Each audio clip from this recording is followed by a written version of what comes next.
A začal jsem zofléřovat. Jede traktor, je to magor, žere brambor.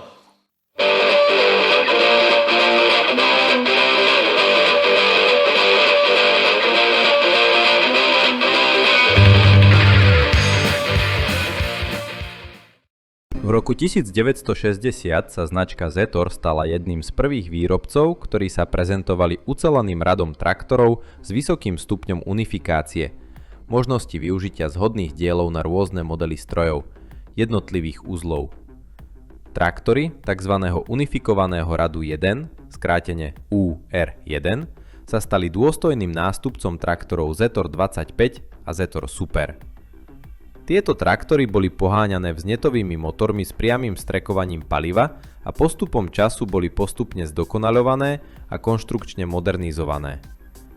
V jednotlivých modernizáciách boli takmer vždy zvyšované parametre týchto strojov a taktiež prebiehalo zavádzanie nových prvkov ovplyvňujúcich ovládanie, údržbu a opravy jednotlivých typov traktorov.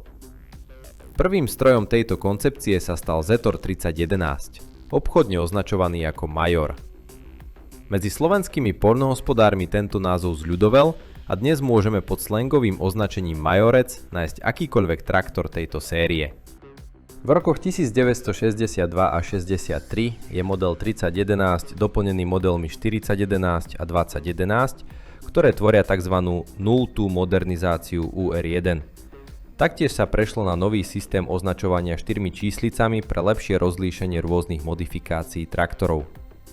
Prvé číslo označovalo počet valcov, neskôr sa prešlo na označenie približného výkonu stroja v koňoch v prvom dvojčísli, tretie označovalo typ pohonu jednotlivých náprav a posledné označovalo jednotlivé úpravy traktora. Množstvo modifikácií bolo realizovaných vo forme prototypov alebo malých sériách.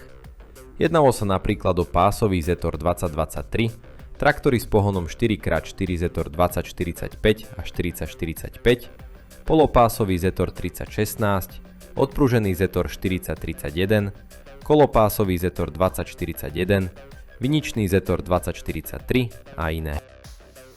Spolu s prvými modelmi UR1 uzrie v roku 1960 svetlo sveta aj Zetormatic, hydraulický zdvíhací systém s automatickou kontrolou hĺbky, ktorý umožňuje preniesť časť váhy ťahaného náradia na zadnú nápravu traktora a tým zlepšiť trakčné vlastnosti. V roku 1966 bola zahájená realizácia prvej modernizácie UR1 s traktorom Zetor 5511. K najvýznamnejším prvkom tejto modernizácie patrí zvýšený výkon motoru úpravou strekovacieho čerpadla, posilnenie prevodových uzlov, zmena dizajnu kapotáže, zavedenie bezpečnostnej kabíny, zvýšená sila hydrauliky, hydraulický posilovač riadenia, 1000-otáčkový vývodový riadel, zosilnenie prednej nehnanej nápravy, zavedenie dvojpedálových brzd, rekonštrukcia pák riadenia, nový typ sedadla vodiča.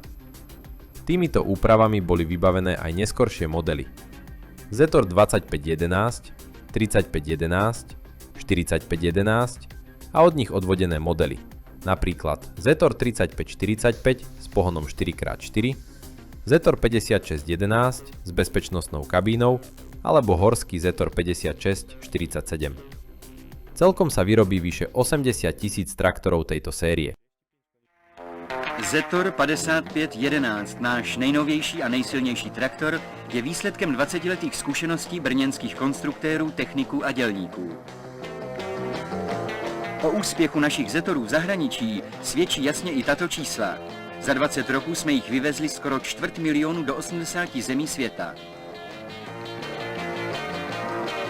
Například jen v Barmě jich více než 4 000 úspěšně konkuruje tradičnímu obhospodařování rýžových polí.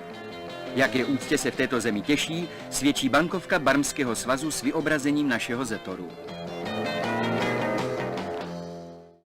V rokoch 1971 až 72 je zavedená druhá modernizácia UR1, tzv. RAD 7, so základnými modelmi Zetor 4712, 5711 a 6711. Medzi najvýznamnejšie prvky tejto modernizácie patrí napríklad zvýšenie výkonu zmenou vrtania valcov na 100 mm, zníženie spotreby paliva, synchronizáciou 4. a 5. prevodového stupňa násobičom krútiaceho momentu, zavedením ručným vypínaním náhonovej spojky, zavedenie guľôčkového riadenia, sedadlo spolujazca umiestnené vedľa vodiča, zosilnenie trojbodového závesu, zavedenie závesu pre jedno- a dvojnápravový príves. V rámci tejto modernizácie boli taktiež realizované úpravy do ryžovísk pre potreby exportu do Japonska pod označením Z4714, 5714 a 6714. There are three tough new tractor models from Zeta. The sturdy 6911, 70 horsepower, built for the most demanding jobs around the farm. The economical 5911, 60 horsepower, a versatile all-rounder made to last longer. And the highly reliable 4911, 50 horsepower, fast becoming one of Ireland's biggest selling tractors. The new advanced tractors from Zeta, even better than ever before. V rokoch 1977 až 78 bola do výroby zavádzaná tretia modernizácia, označená ako séria 9. Základné modely mali označenie 4911, 5911 a 6911. Traktory boli vybavené dvoma typmi kabín označovanými doplnkovým číslom. Označenie číslicou 1 je pre kabínu UBK výrobcu Vlad Prešov. Číslica 2 pre kabínu BK výrobcu Letostroj Letovice. Medzi najvýznamnejšie prvky tejto modernizácie patrí napríklad zvýšenie výkonu zmenou vrtania valcov na 102 mm, zníženie spotreby s dokonalením strekovacej sústavy a spaľovacieho priestoru, zníženie dymovosti motorov podľa predpisov EHK, zavedenie olejového čističa vzduchu, montáž tanierovej pružiny motorovej spojky, zavedenie čalúnenej odlučnenej kabíny, izolovanej podlahy a kúrenia. Nové sedadlo vodiča, zmena dizajnu kapotáže, nahradenie dynama alternátorom. Nasledujúca štvrtá modernizácia, označená ako séria 10, bola zavedená do výroby v rokoch 1980 až 81. Šlo o modely 5011, 5045, 6011, 6045, 7011, 7045 a 7045 Horál.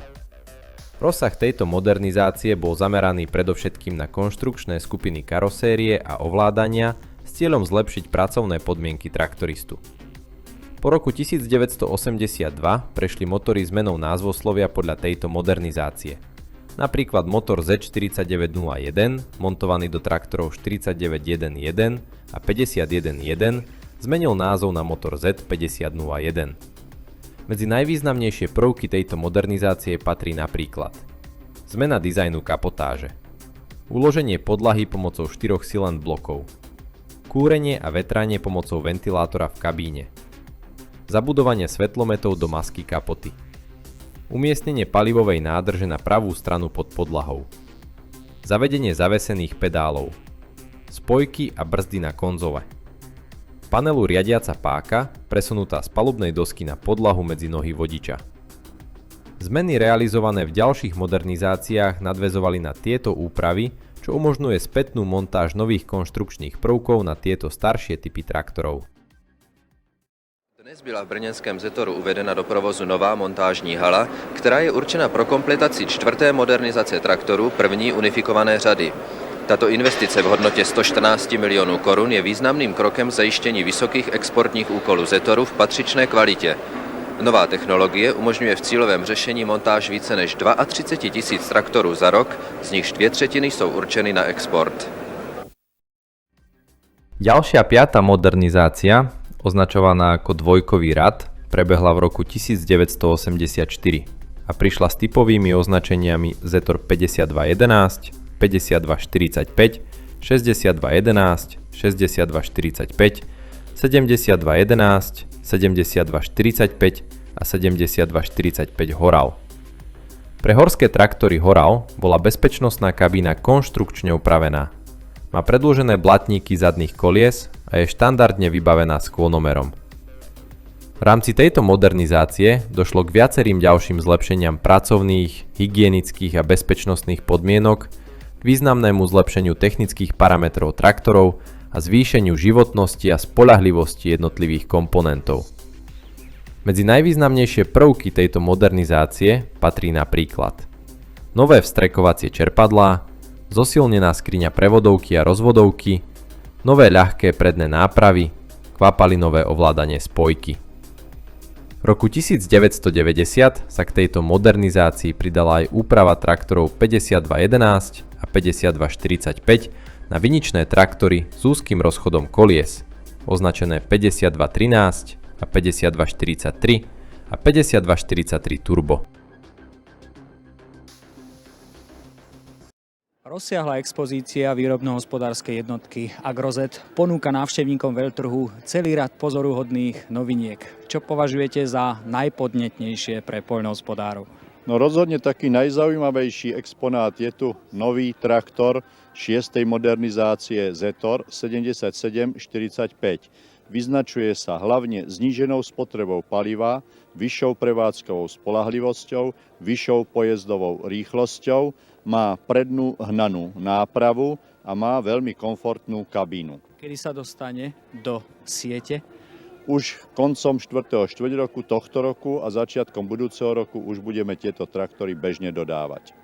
V rámci inovačného procesu, známeho ako 6. modernizácia, sa v roku 1986 začala sériová výroba ďalšieho typu traktora s označením Zetor 7711 a 7745. Tieto traktory boli vybavené novými motormi so zvýšeným zdvihom piestov z predchádzajúcich 110 mm na 120 mm a v súvislosti so zavedením zvýšenej rýchlosti jazdy z 25 km za hodinu na 30 km za hodinu boli vykonané ďalšie rozsiahle konštrukčné zmeny. Od roku 1989 pribudol model Zetor 7745 Turbo ako prvý traktor tohoto radu s preplňovaným motorom. V súvislosti so zavedením úplne nových traktorov radu UR3 v roku 1991 sa v roku 1992 začala výroba modernizovaných traktorov UR1, nadväzujúcich na označenie traktorov Zetor UR3 s ich novým označením. Šlo o traktory Zetor 3320, 3340, 4320, 4340, 5320, 5340, 6320 a 6340, ktoré boli predstavené ako traktory Zetor UR1, model 1992. Medzi najvýznamnejšie prvky tejto modernizácie patrí napríklad synchronizácia 2. až 5. prevodového stupňa, hydrostatické riadenie, suché kotúčové brzdy. V roku 1994 bol tento rad rozšírený o modely Zetor 7320 Turbo a Zetor 7340 Turbo. V roku 2001 prešiel tento rad faceliftom a propagoval sa pod staronovým označením ako rad Major. V roku 1997 bola zahájená sériová výroba novej modelovej rady traktorov Zetor UR1. Model 97 s označením Zetor 3321 Super, Zetor 7341 Super Turbo. Táto nová modelová séria traktorov Zetor sa vyznačuje úplne novou kapotou, novou bezpečnostnou kabínou s guľatými oknami, mokrými kotúčovými brzdami a celou radou ďalších súvisiacich konštrukčných zmien a úprav. Výroba traktorov UR1 bola nadobro ukončená v roku 2004, kedy bola nahradená traktormi Zetor Proxima.